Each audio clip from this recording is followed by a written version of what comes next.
Hello, sluts, slaves, servants, and kinky people. Welcome to another episode of Domme in the City. I'm Mistress Marley, your favorite Black pro financial dominatrix.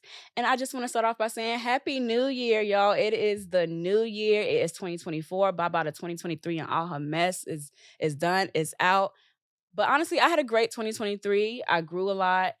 Two things I could take from 2023 personally for me is to let things come to me naturally. They're supposed to come to me, not to force stuff.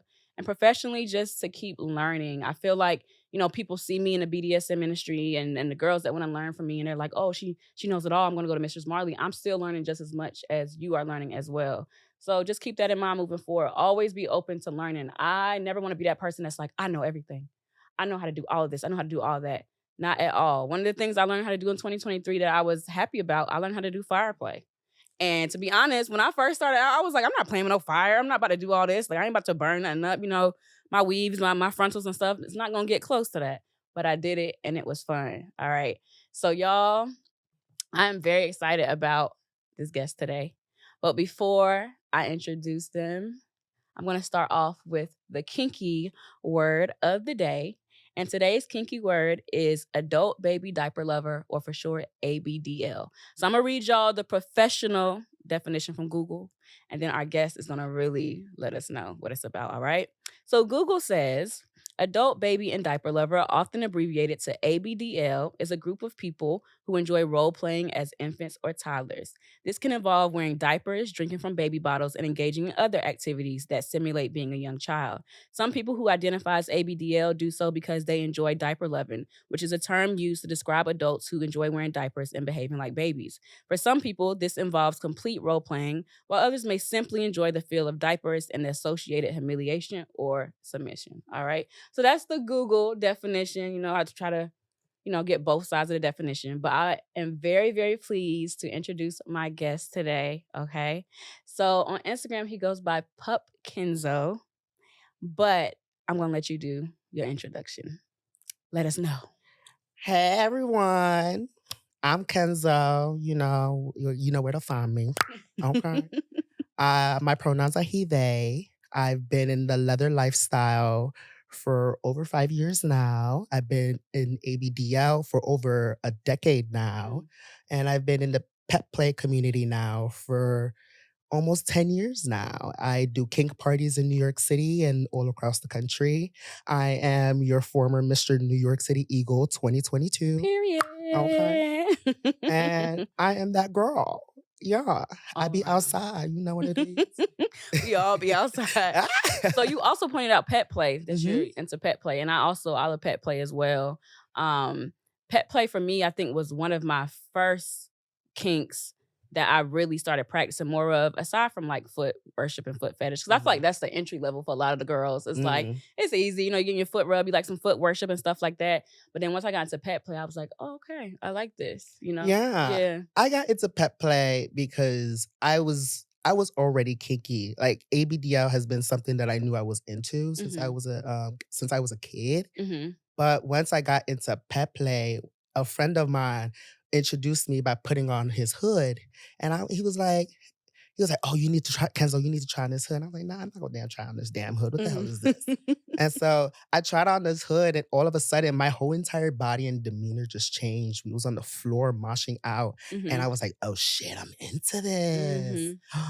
And I've been into it for almost a decade now. I had the opportunity to carry the Northeast puppy title in 2020 and 2021, where I started doing a lot of pet play bar events and stuff like that. Mm-hmm. And that's how I found Gotham Kennel Club Mm-hmm. with my other founders as well. And Oh, so it's nice. been such a great experience with pet play Mhm, and watching it grow and like diversify and mhm, just immerse into this beautiful community where not only it represents puppies, but it represents so many animals, mhm. kittens, giraffes. Girl, I seen a Giraffes, wait a minute. giraffe, Okay, wait, hold girl. on, hold on. Let's get into that. Cause so how is it done giraffe like wise? Like what's the outfit for that is what I'm thinking of. I'm think like so from when I did the part when I do P3, which Mhm, is every other.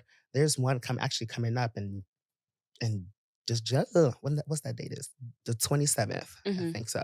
I don't know, mhm, but So what I saw when the last time I saw a giraffe come Mhm. through, he was wearing the t-shirts with the with the spots. So he had the little ears Okay. and the little stockings, and he just embodied, oh, you're a giraffe. See, I was thinking like Yeah. stilts and everything, like they was coming through, I like wanted to see it so bad. But like he told me he does like stilts and stuff like that. And I was just Mhm. like, girl, if you don't come back within them stilts, Yeah. Yeah. it's over. So your pup play, Goddess Bria, if you're watching this, Goddess Bria would love you. Hey, God is So she's the Bria. ultimate puppy trainer, like, that's what she names herself, and is she we had her on the first episode, and she made like we had a sub, and she had the sub demonstrate the type of puppy play she's into, so she likes girl puppies. She doesn't want the deep bark, she wants the yip, yip, yip, yip, yip, so she had him Ah! spinning around and all that stuff or whatever, and she's done that before at my past, like, teaching events and brunches, so Goddess Mhm. Bria, she would love you. She would definitely love Yes. you for sure. We love a good Okay. Pomeranian. Not a good Pomeranian. All right. So let's hop into these questions. All right. Yes, for So, sure. you talked about a little bit about ABDL, but I want you to tell us like how did you come to get into that? And when I say get into it, I know you said that you've pretty much have had a liking for it since you were younger, but how did you get into it more in the BDSM world and doing it in that way? For So just give sure. us a little background about it. So I think the best way is for me to start from the beginning. Mhm. And it's all started when I was a kid, I was a bedwetter. I was a bedwetter from like I think the ages of 6 to like 16 years old. Mhm. And I was in the internet trying to find a cure for this issue that I was trying to. I was Mhm. just like, why do I am bedwetting this much? Mhm. And then all of a sudden, my cousins, I had younger cousins and siblings that were still potty training and using diapers and stuff. Mhm. And so there was one day where I literally um just put one on, and I think I was 11, like Mhm. 10 or 11, and I tried one on, and I kid you not, when I woke up that morning, my my bed sheets were dry, Mhm. my crotch was soaked, Mhm. and just like that erotic ecstasy Mhm. just like kicked in right there, and I Mhm. knew that I loved this. Mhm. And I felt so much of ashamed of myself Mhm. for a very long time until I was in the internet, good old Google, Mhm. And so I was just typing in, why do I like diapers so much? Mhm. Are there other folks that, and I was finding these forums online like Deeker, ABY, and other different diaperspace.com, Mhm. like other different forums out there that was just really trying to delve in and trying to figure out why do I like this. And then when I started seeing other kinksters enjoy it into like an infantile type of state of Mhm. mind, that's when it like I had the ultimate whoa, Mhm. and I pushed back and I just like read about what it did for them, Mhm. because a lot of it was just blogs, and this was like the early 2000s. Yeah. And so it was blogs and blogs of people just telling their stories, and I was like, well, shit, I want that experience. I was like, Right. how do I get that? Mhm. And when I was younger, I was just trying to delve into that and Mhm. trying to get in there. And how I find it, like in the BDSM aspect, sometimes I like a little form of humiliation, and Mhm. sometimes like using my diaper and yeah, just being a baby. Mhm. Like it's very fun and it's very liberating Mhm. for me and for a lot of folks out in this community. Mhm. And yeah, that's basically just it. Yeah. So let me ask you, so when you um had the first experience, when Mhm. you wore it for the first time, after that, was it more so you like sneaking the diapers from your younger family members, or Oh were you yeah. like, okay, so how long did you have to sneak before you went was just like buying it yourself and like, I don't care, I'm gonna just go to the So store and buy for it? me, it was I started sneaking them in from age 10 Mhm. all the way up to, I would probably say, until I moved out of my parents' house Okay. at 17. Mhm. And then once and even then, because I was living with my cousin, like even then, I still had a little Rubbermaid container that was in the corner Mhm. that I was stashing my diapers in, Mhm. and just leave them there and just like make sure like at the night I only wear at night. Mhm. And I had a whole entire routine. Mhm. In the morning, I'll throw it away and just like shower and just like relieve myself with like so much of just like that energy Mm. until I got into that point where I learned. I was just like, you know what? If this is something that I love and this is something that saved me from all the stuff that I've been through in my life, Mhm. then I'm gonna 100% embrace it. Mhm. And there are a lot of people in this community that want that and want Yeah. that same exact empowerment. Mhm. So why not do that for somebody Yeah. else? Definitely that same exact empowerment. Like, I know a lot of people in this industry have to like literally hide their kink. Oh And I know yeah. that for a fact because, I do a lot of mentoring and educating, and a lot of the women that come to me that say, like, how can I do this no face? Like, how can I do this and not show my identity or whatever? Because, I have this type of job, or I have these family members that will like shun me, or, I have children, or I just have people that won't accept it. So, like, a lot of people have to hide their kink, which is why I look at myself as privileged in this world because I don't hide. Right. I'm out. I'm me. I'm whatever. Like, even the I love that. first time my parents found out was when I walked the white man on the leash at the homecoming, and it went Ah! viral, and it was posted on Yes. Facebook. And when I saw it on Facebook, I was like, oh shit, like my mom and dad have Facebook, they might come across it.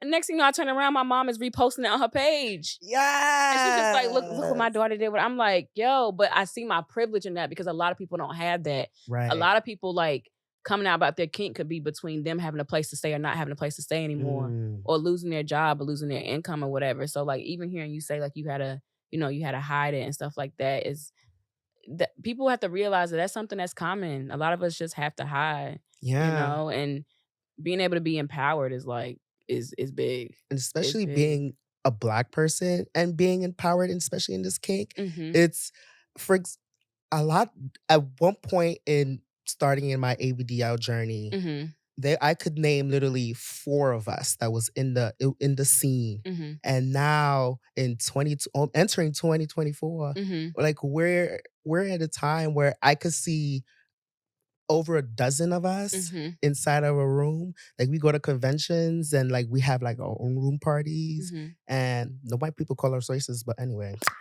like Don't let's even first of all, ooh, I talked about this on the last episode, okay? I talked about this with Hoodman on the last episode about how, because a Hoodman throws parties as well, and, hmm our parties cater to like the Black and Afro Latin communities. And I've gotten so many comments of, it's racist. You want to let white people into the party? I'm like, girl, sit down. Like, first of all, sit down. Like, you just want to be so oppressed so bad. you know, And you so upset that we having this one event for us because people don't understand like these safe spaces really matter for us. absolutely, Because I've been to white play parties where I felt like either A, I was being stared at because I was the only Black woman there, or B, I just didn't feel like comfortable. And in some yeah, instances, I like to go to events to where I can walk in and it might be an event. I'm hearing Megan Thee Stallion, I'm hearing Beyonce, I'm hearing you all this know, stuff. You know what I'm saying? So not saying there's nothing wrong with the rock and techno music at the parties, but nothing sometimes you wanna wrong. sometimes you I wanna want to hear the get jam. ghetto. Let me get hood real Right? Like I quick, and wanna twerk a little you bit, know, do a little something. So yeah, to be empowered in this as a Black person, I want that for everybody that's in this yes, industry. And I know it takes time. Like I know we don't all jump out the gate confident or have that high self-esteem about what we're doing. But when it comes and it happens to you, the doors just open for so exactly, much. Like the way that now, like when people ask me what I do, I can proudly say, I'm a Black dominatrix. I'm a dominatrix. I'm not trying to hide it. You get what I'm yep, saying? Like I'm not trying to make it cute, like, oh, I do some little stuff here and there. No, I'm very proud, like, oh, I'm a dominatrix. So to even hear that yes. you feel empowered too is like, For me, it was so in the start of my journey, my kink journey, mhm, especially in my 20s, I was sexually assaulted by a lot of folks mhm, in the community. And I didn't and it was because of their ill practice and mhm, my ill lack of understanding what it means to enter us into a space mhm, where I have power too. And one thing that I had to learn for myself was I had to educate myself on the meanings of owning my own consent mhm, and what it feels like for me and for others, but also um, how I want people to be affected when when I'm in a space because I'm an oldest child in my family, Mhm. and so I very much am about making sure I'm protecting others Mhm. and just like making sure that everybody's cute and like everybody feels in that space. So when I host my parties, I'm very keen on making sure I'm walking around, making sure everybody's cute, comfortable, and stuff like that. Mhm.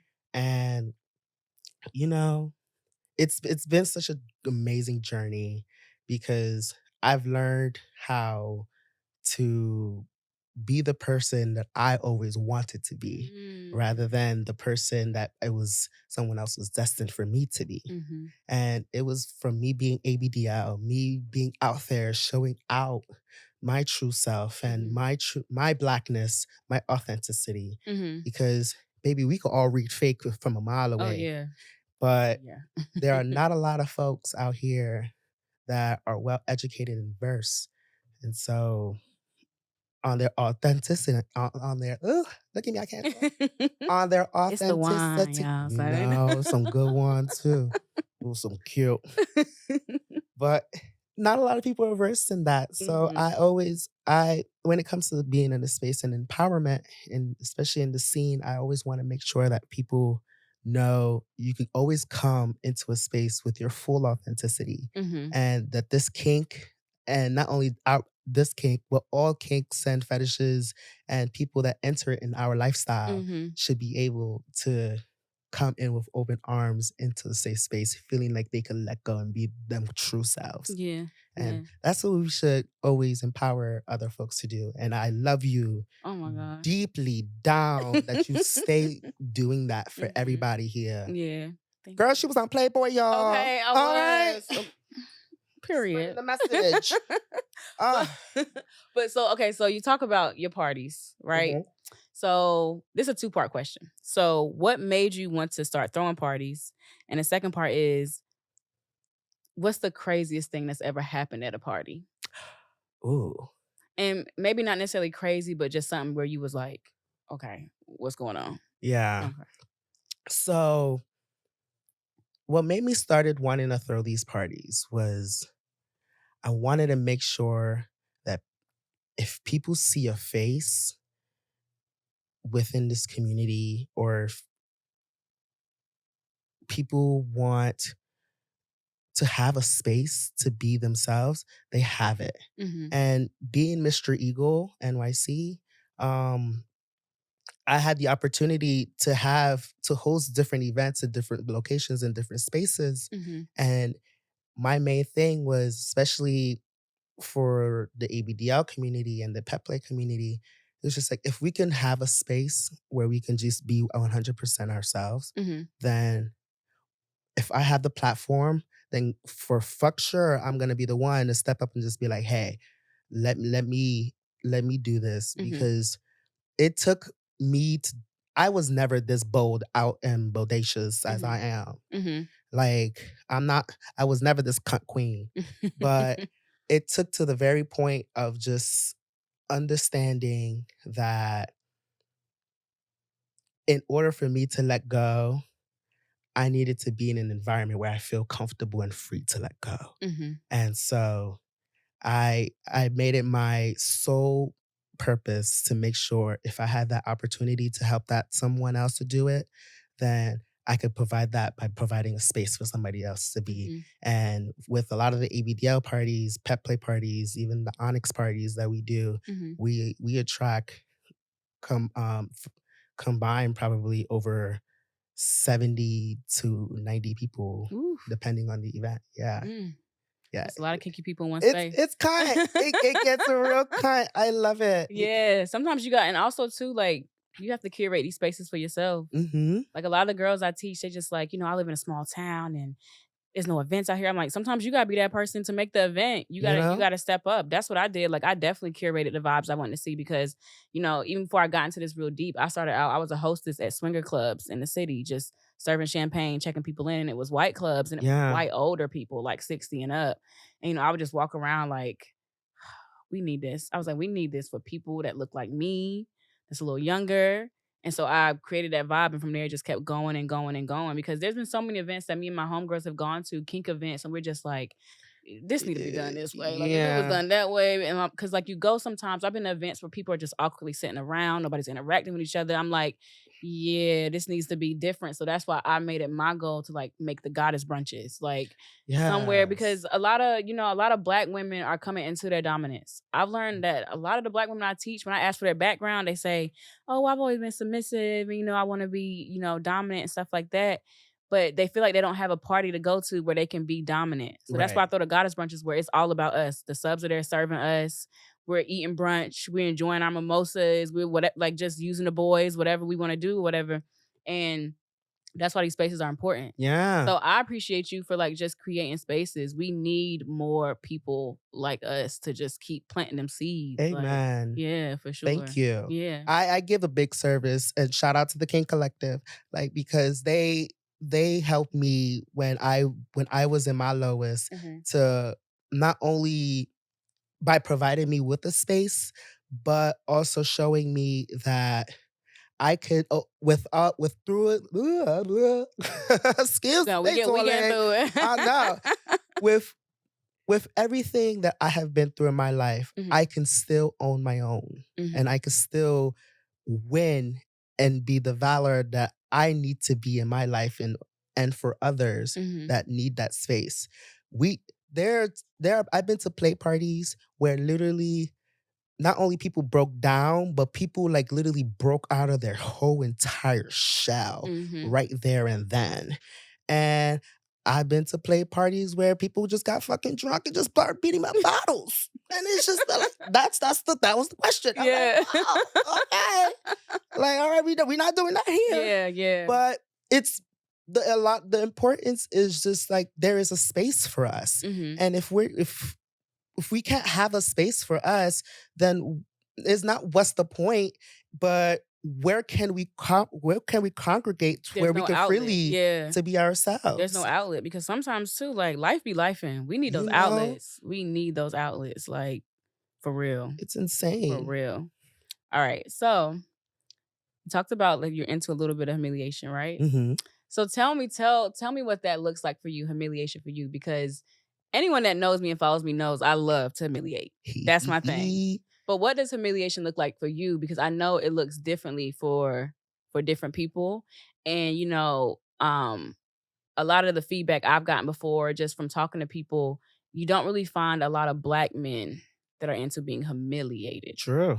So what is that? Like what does humiliation look like for you? Like what are you okay with and then what are your boundaries on like humiliation? So my thing in terms of humiliation, my love language is service. Mhm. That's one, and I'm gonna tell you why I start Well, off I with got a that. couple tags for Yeah. you if you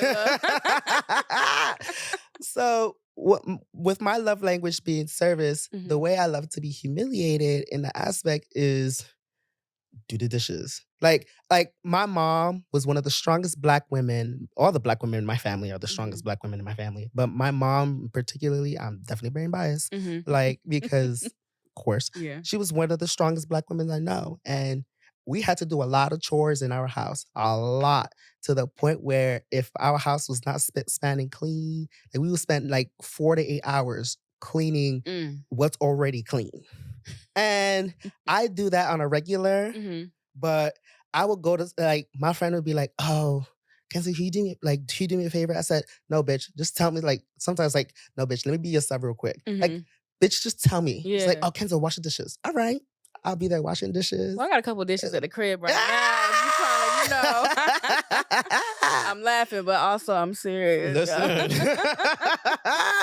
But Like yeah. I love providing just service, and that's one big thing that's part of the joy in my life. Mhm. Is just like how I handle my humility is just by providing the service. Mhm. Like degradation for me, I'm not really into it. Like Okay. I've been like degraded as a kid and it's just Mhm. been like a hard no. And I've gone through a lot of work in order for me to just like get to that point and to even like surpass that and find my dominance through that. Mhm. But like service, like even like I'm a very soft dom, like Mhm. in that time. And that's how I handle humility with and everything Mhm. is just dominating by providing the service Mhm. that I need. So you're not into, like, name calling or anything like that? No, Or, like, "Shut up, don't look at me," like, stuff like that? like if we were like playing, like because what I love too is like I'm a brat.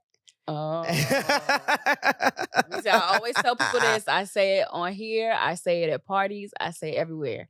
I'm not a brat tamer. Word. Nope. Mm-mm. Ah, Mm-mm. Get away, get away, you seem get like you away could from be a me. brat. 'Cause I'm bratty. Yeah. So I don't have time for you trying to be bratty with me. So with me, when it comes to like subs being bratty, you got one time to try to like push back on me. I'm like, all right, well, I'm I'm out the of here. I'm the same way because I be ready to fight real quick. Yeah, but you You said know. you a brat, so Yeah, you can't be more bratty than me. yeah, So yeah, I'm gonna argue with you yeah, until we get this shit yeah, straight. yeah. No shade, I'm probably gonna lose, Mhm. but I'm gonna argue with you.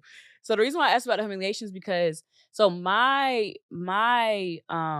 experience with subs that are into wearing diapers and diaper lovers has always been virtually. Mhm. So I've never had that in person. Mhm. So I have one sub that every month he comes back around and he pays to have a virtual Skype session where he likes to crawl around on the floor. He likes to spin around on the floor. He likes to make like I make him like twerk in his diaper and do all this different type of stuff. And he likes to be Yes. called a slut and all these different types of names. And then he'll even like soil it for me, like soil his diaper on like camera and stuff. So he's into humiliation in that sense. Like he's like, please don't hold back on the type of names you call me and stuff like that. And it's easy for me to do it, of course, because For A, sure. I love humiliation, and B, he's white. So it's very easy for me to Okay. humiliate white men. Yeah. But so that's been my experience with it. But one thing I noticed about him, because there's the adult baby part of this too.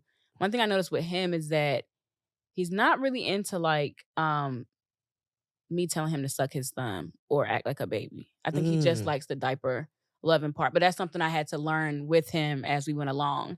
Because me coming into this and learning about the kink, Right. I just assumed, which I know in this industry we can't assume. But it was assumption, there was a correction, and then from there I realized that he just literally just likes to crawl around and be in his diaper. Yeah. Like he'll either he'll pee in it or he'll like come in it and then he'll be like, I'm gonna wear it all day tomorrow at work. Oh, I'm just I gonna have love it on. that. And I love it. So that's why I asked you about the humiliation part. But when it comes to the like adult baby part, Mhm. what does that look like for you? Like what are you into with that? Oh, I sleep in a crib every single night, and I've been sleeping in a crib for about a year and a half straight, They every single make night. so that has to like they make like adult size cribs? Oh, yeah. I know they make everything. Now I'm really like interested. I went to a play space one time in Atlanta and Mhm. they had a room for littles and that room was so cute. 'Cause like Right? I love pink and I love like the stuffed animals and all that stuff. And the room was so cute. And I was like, I want to get a space and like replicate this room or whatever.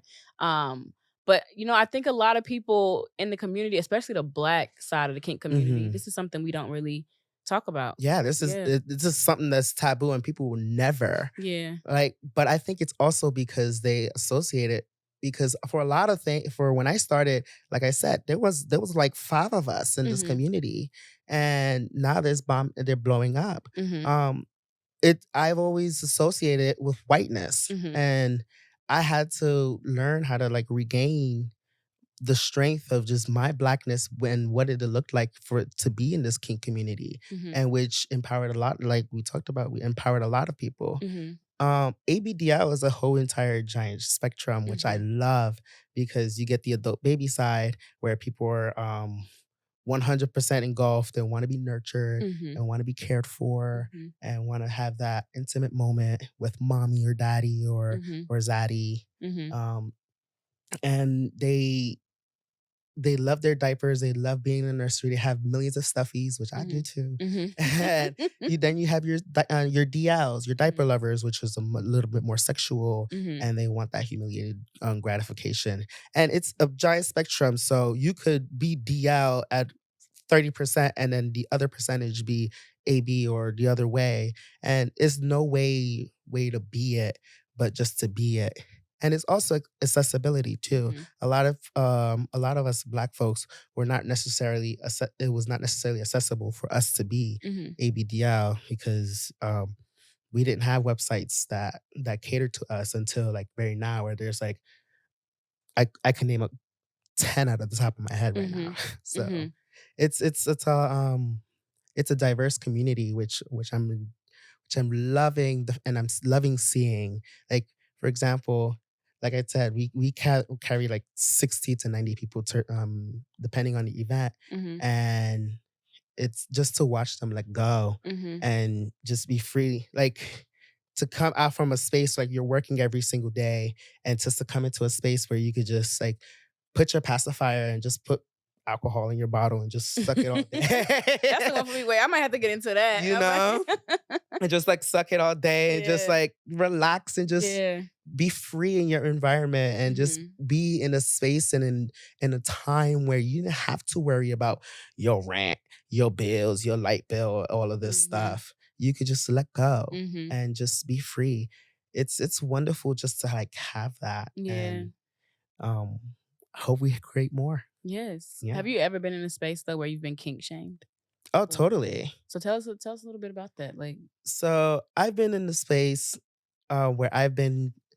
There was this one space, I don't want to name Mhm. it, but You where tell me after. yeah, where I went to the event, and Mhm. I was also brand new Mhm. too, and I was literally at the event, and I'm a heavy set girl, Mhm. so I came in, I had my little crop top, my diaper on, and I was just in my leather vest, Mhm. and I was just at the event, and it was just like, "Oh, look at that fat bitch."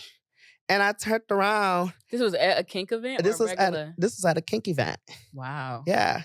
And I said, "Oh, yes, absolutely, I'm a fat bitch." I said, "What you gonna do about it?" I was going at it. I was just like, Mhm. "What you're not going to do is disrespect me Mhm. in in a space where where we can be free." Was it a mostly black space or mostly white? It was a mostly white space, my Oh, shade. Yeah. I would went off. I would, but Don't tell me you would have been there. I would you have. know, but at the same time, my mother always told me, "Baby, don't fight in front of white folk." Mhm. But I'd be like, "Fuck that shit. I'm gonna Yeah, I fight mean, they're you." gonna have their opinion about us either way. You We know? could be upstanding, they still gonna have an opinion. We could be ghetto, they still gonna have an opinion. We can be loud, they still gonna have an opinion. We could be quiet, it don't matter. They just Absolute. that's their ignorance. So Yeah. And yeah. so I'm the type of girl that's just like, I'm gonna do whatever I can Mhm. to make sure that I'm comfortable in my own energy, and no one's gonna fuck with me. Yeah. And no one's gonna fuck with anybody around me Mhm. that is being diminished of their energy. Mhm. Absolutely the fuck not. Exactly. That was a word. You know? Absolutely the So fuck have you not. ever gotten like pushback from the black community? Yeah. Because I even as a pro dominatrix, I still get a lot of pushback Oh, totally. on Especially a ABDL person in this community. Mhm. People just be like, "Whoa, what this?" Can I say it? Yeah, go ahead. What this nigga out here wearing a diaper for, and da da da da da da Oh, you da. can first of all, let's say you can say whatever you want to say on this Oh, podcast, okay? You can hallelujah. cuss, you can whatever, you can I don't care, you can show your ass, literally. Hey, I don't baby. care. We here to have a time. Yeah. Cheers, Cheers. doll. Yeah. So yeah, there was like, "Oh, what this nigga out here doing with a diaper on? Like, this is fuck this. This is not black. This is something." And it's just like, well, for the someone that is also into that in secret, Mhm. like, what we're saying to ourselves is not something that's kind for another. I lead my heart with kindness, Mhm. 100%. Mhm. And so I've learned over time, because I've been called many different names Mhm. out of the word works and Mhm. throughout my life. Mhm. So I've learned to block that energy and was just like, "Oh, you got something to say? You just must be mad that you Yeah. can't be doing Yeah. it." Oh, Yeah. okay. Yeah. You So gotta block that energy. Cause I mean, I get that all the time. I still you know how many times I delete Instagram comments of being called a bitch, of being said I'm the devil, this is demonic. Cause it's from other black people. yeah, Cause they can't you can a lot of the vanilla black people can't grasp when they see like a black woman or a black person or just us in this community accepting who we are and owning who we are because a lot of people are hiding, right. and those people that are hiding got to make their little comments on Instagram and stuff like that. And I'm like, girl, this is tired. Like, Or a lot of people are not discovering what their true strength really is and no, can do. they're not because they're used to doing the same type of things or they're used to like all this different type of judgment and stuff like that. Like even when I had the interview with Hoodman last episode and I posted it, and some of the comments were mostly from Black men saying like that submission shit is whack, like it's whack, like oh, like saying like even saying like, oh, he's gay for being submissive and stuff like that. I'm just like, He's gay for being submissive. mind you, they call him gay, and he's on the podcast discussing how he has 2 partners that are women. So he has more women than you have right now, Hello. and you calling him gay. They be trying. But yeah, y'all. that's the ignorance. But that's why like I'm glad we have people like us that's trying to open the world up to so much. And diversify. Yeah. Like we need to be better. Yeah. We need to be better, and it starts within our community.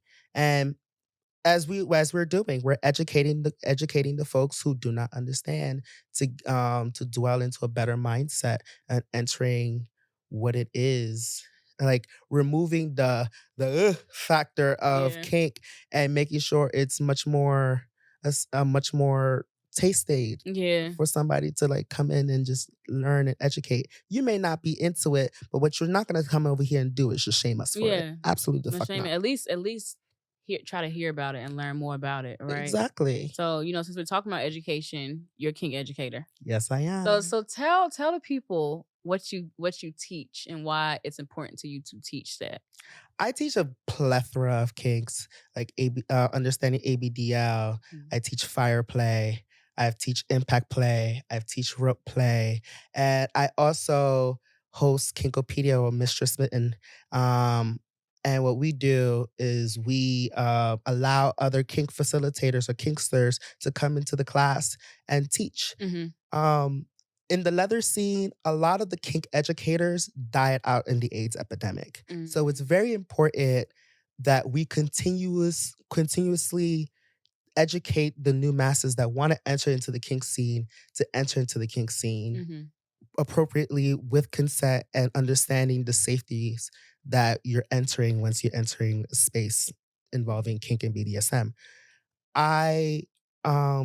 When I started Kinkopedia with Miss Mitten, the main thing that we wanted to do was just make sure that this class was comfortable for everybody, but also have a good time while educating and help destigmatize the scary parts of kink. Like, baby, I'm a fire slut.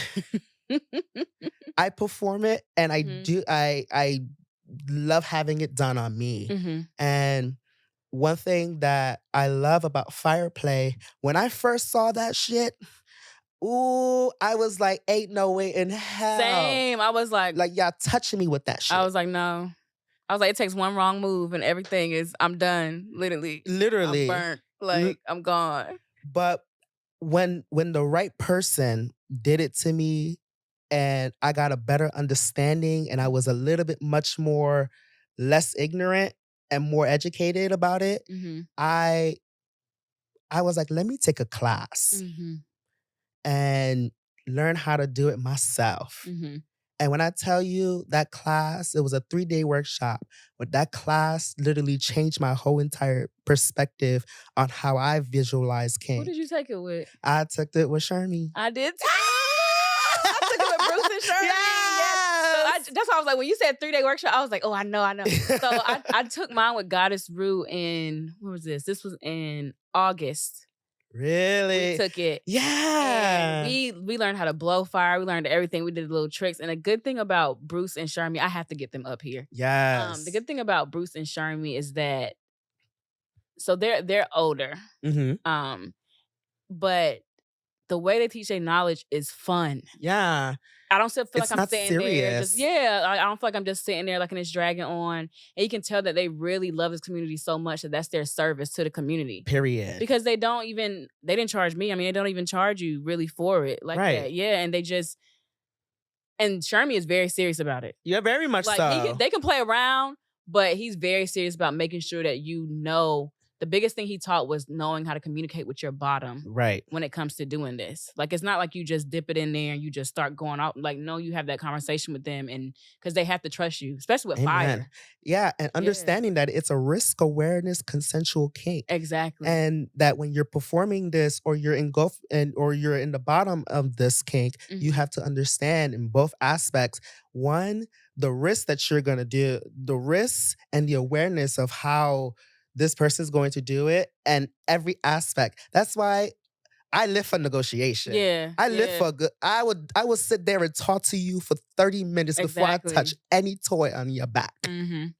Like I live to sit there and talk because I need an enthusiastic consent before we could even actually play. I Mhm. have regular play like in my Onyx fraternity, Mhm. I have regular play people that I come like I would text, hey, you free? I need to do a little fire session and like running. Yeah, yeah. And but with even with them, still their basic negotiation Mhm. where where we had to make sure that their people are still comfortable. Yeah. And that's what I loved about that intensive was Mhm. just like we had a all full day, like 3 hour safety Yeah, course yeah. before we could learn it how to do it as a bottom and Mhm. we could do it as a top. That was the fun It part. When was we had to practice on each other, I was like, "Ooh." ooh, 'Cause I never thought I would be into fire play, but like you said, sometimes you definitely I tell everybody, if you're gonna do a kink on somebody else, you definitely need to have had it done on you. So you absolutely. can be able to know what mind space they're in, what they're feeling, how it might feel or whatever.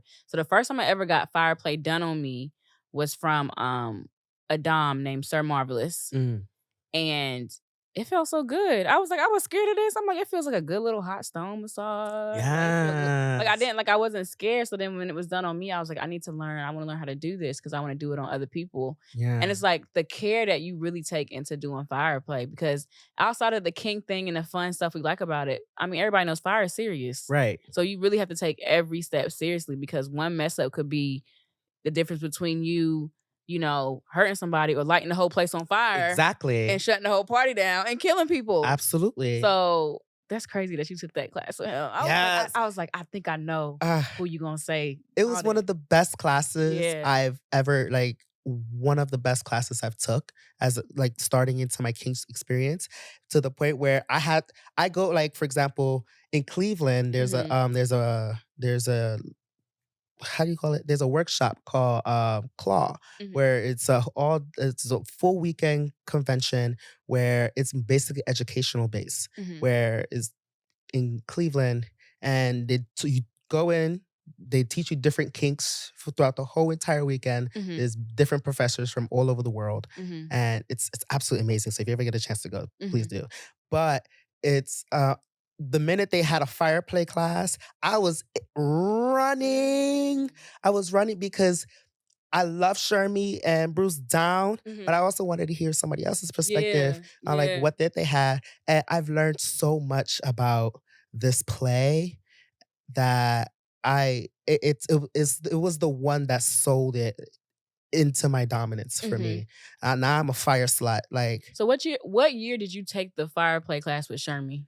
I took it when Master Joshua was doing it at Decadence. I would say 2019, 18, one Mhm. of those years. I think it was either 18 or 19. And they're still going strong teaching it. So for the Yes. kinky people out there that want to learn fire play and you want to learn it in an environment where you can have some fun and um like you're really, really learning, I would say definitely take up Shermie and Yeah. Bruce's class. I'll post information about it in the bio of this episode and I'll reach out to them and let them know that I might be sending some folks their way. But definitely, definitely do that. Like definitely tap into that because learning that was everything for me. It was it was absolutely fabulous. And Yeah, the, we definitely need to highlight a lot of the kink professors and facilitators in the city because definitely. there are a lot. There are a lot here in the city, and we need, especially for in a time period where we were stuck in the house Mhm. and all we was watching was porn and we have this now little fantasy. We need to now start teaching the folks how to Yeah, actually delve into the reality of what actually is to performing kink. yeah. And And learn from multiple people. Like mhm, I try to tell people like look at this as university. You're not learning from just one professor. Learn from multiple people.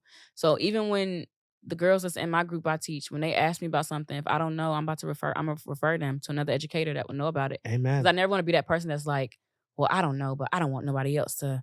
I don't want nobody to go to anybody else. I'm like, no, I don't know, but here's somebody that knows. Just make sure you approach them respectfully and stuff like that. But king educators is, especially black ones, You is very know, much so needed in yes. this industry. So, do you teach mostly like online? Let everyone know how they can find your classes and where they can reach out for So classes. Kinkopedia, well, you can find me anywhere at Mhm. Pup Kenzo, Pup_Kenzo. Um, and Kinkopedia is on the first and third Mondays Mhm. at Smitten's Lair, which is on 23rd, be on 23rd between 7th and 8th, more Mhm. closer to 7th. Um, on the first and third Tuesday, the first and third Monday of the month. Mhm. So far, we had a plethora of different educators of all kinds, male, female, trans, non-binary. A Mhm. lot of them, majority of them, were black because as being part of a black fraternity, my job as being their older sibling is to help them empower themselves by Mhm. educating and being educators Mhm. in their kink. So I give them the spotlight and they be mad nervous. They're like, oh my God, like I can't like no bitch, come take the spotlight because you know you can do this. Mhm. And so yeah, you could come through. We host different parties as well. I'll be outside. Y'all, I'll be outside. Same. I'll be outside so much. Yeah. All right. So the part I want to get into next though is I want you to model. You wanna see me in my Yes. pappy? Yes. You wanna see me in my pappy? Hold on, I got you. All right. So So before I show you, Imma tell you what I got on. I got on some little tykables. What are they called? The animals. They're really cute. They're comfortable. I wear them.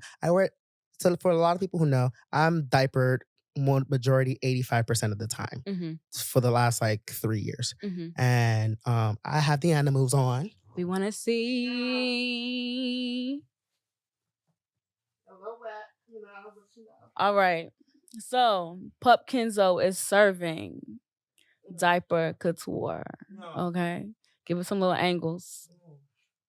So, is this a brand that that's your favorite brand? So yeah, tell us, that's what I want to know. What goes into picking out the right one for you? Because I know, like, and have you ever gotten diaper rash? See, now I I have so many have. questions. All right, okay. I Okay. have. I So have. first question is, what goes into picking out the brand for you? Like, why do you gravitate to a certain brand?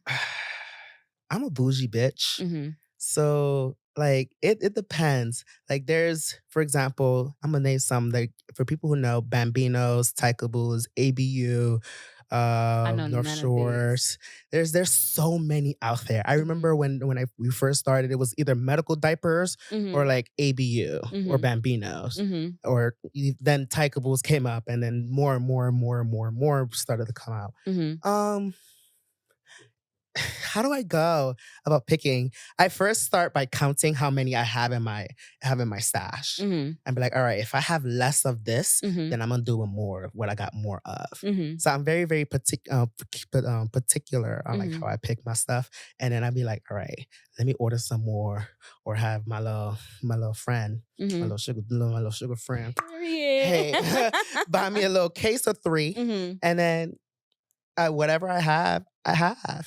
And where I get diaper rash, Mhm. and I there was one time I had it so bad I had to go Mhm. to the doctor. Oh my god. Oh my goodness, it was crazy. But What's the most expensive brand out there? Like, what's the most expensive one you've ever gotten? Tress is like almost $50 a bag, and the bag I think, if I'm not mistaken, either has 10 or 12. Oh Yeah, my and you could god. buy them at Amazon on sale. I think now for So it's $44. like the luxury ones. Yeah, they hold like 9,000 or 10,000 milliliters. There are others that claim that they could do more, but for what I've experienced, Trust and then the straight ups from Mhm. Tykables, they're really really cute. that they hold very much a lot. See, I feel like I'll be an extra bitch. Like mine would be covered in diamonds and all types of shit and bells and whistles and just You I know, don't know. Like people would hear me coming before they saw me. that's what I'm Like, saying. I have a whole leather diaper cover, mhm, and I just had a rubber one and a PVC made by this mm, designer in Pennsylvania for me. mm. Yeah, I'm gonna be one of those girls that I'm a slut on you in my whole Yeah, entire because I look. feel like I mean that alone, that's something that nobody else really would be doing. Like imagine if you came out with your own line. I do have my own. You do? Okay, see, you're not telling me enough. Okay, so you're Ah, not telling me enough. so What's the line called? my line is called Cozy Tots, and what I do is I sell leather. I sell workwear onesies for people who wear and incontinent people who Mhm. wear who want to wear button down shirts and to work. So you could be cute and comfortable in a Is onesie this on to work. Instagram too? It is on Instagram. You could go at Cozy Tots, Ooh, I can't spell. KOTZ Tots. That, yeah. Okay. All right, so let's see it one more time. We're gonna give it another little spin. Yeah. Period. You know, the little Velcro, the little pandas in the front. See, when I think of diapers, I think when I was younger and that Velcro sometimes would not stick. Yeah. Like sometimes it be coming down or coming apart. It used to be so like annoying. Like when I had to help change my little brothers and sisters, it'd be like Mhm. this is not sticking. Yeah, the Velcros. The reason why I go for Velcro is because I'm not trying to poo at work Mm-hmm. in my diaper. So yeah, I'm trying to keep it respectable in my job. Yeah. So, but I take it off, and Mhm. it's easier for me to rather than tape, where the adhesive on the tape could like wear out, and I would have to change and just be like, oh, that's a whole entire issue. Yeah. It's a shared restroom, and just go do this whole entire thing. Yeah. But I like the Velcro because it's much more easy and accessible when I'm out and about in the streets. Got So you. Got you. Well, y'all, if you haven't learned anything before, you definitely learned something new today. Um, Now I want my own diaper line. As somebody yes, my background is fashion design, so that's mine's what. Yeah, so too. my bachelor's is in fashion design and my master's is in fashion marketing. So I'm like, I've always wanted to get back on my machine or just do something new. So who knows, y'all? It might Oh, it might be coming. let's collab. Yes, Let's we gotta collab. Look, yeah. this conversation is not stopping here. No, We it's definitely gotta not. collab. Absolutely not. All right. So for this segment of the podcast, I always do sub male, is submissive male, because they write me. Haha. I do that every No. time. All right. So let's get into the submissive male really quickly. Mhm. I want to get your opinion on it too. All right. So this actually was sent to me during the Christmas holiday. This sub said, "Hello. I can provide very, very high end donations for your time, over $2,000, Ooh. which that ain't really high end for me. You can up it a You little know. bit. If interested, you by yourself or you and a friend of yours would tie me face down naked on a bed so I can't move or escape." He had Okay. me in the first round. Okay. Then you would pick up leather belts, paddles, and cords and give me a long, hard whipping. You Mm. literally forced me to take at least 250 full force swats. So now we're counting during session, all right? And every swat would be at least as hard as you see in this GIF. He provided like a GIF or whatever. Mm. But this is what Oh. got me. Oh. There would be no safe word Fuck that. and no way out. Absolutely not. So no matter how much I scream and cry, you would keep whipping for all 250 swats. As you can tell by the GIF, there will be a lot of screaming and crying, so I can be gagged. I can also provide and sign a full consent waiver. For me, it's a no. No. Because when people say they don't have, first of all, when people say they don't have boundaries or they don't have safe words or they don't have pain limits, it's to me, it's just like no. It's a chop. Everybody has something. Yeah. So when he sent that, I'm like, I feel like he started out with the money amount to try to reel me in. Yeah. But then when he was like, no safe word or no stopping, I was like, no, because first of all, you're not about to have me in nobody's jail. Mm. Like, I don't care about that No. form. I don't care about signing nothing. And it's just not ethical. Like, I couldn't see myself doing that. And when I replied to him and said, I said, you have to have a safe word. I said, there's no way that I would do this. He was like, well, I have yet to find a dom that wants to do it. I've done it before in sessions. And once they hear me scream the first time, they stop. I said, rightfully so. Exactly. You don't have a Like, safe word. yeah. Like, so I'd like to do submail because I'd like to show newer doms the possible messages you can get and how you should be replying. Anything like that is a no.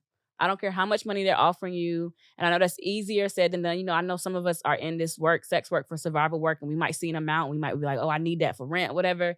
But it's just never worth it. Like, it's never worth it because that See, could cost you your freedom, uh, possibly. period. That can cost Speak you your on it. freedom. So that's the sub mail of the day.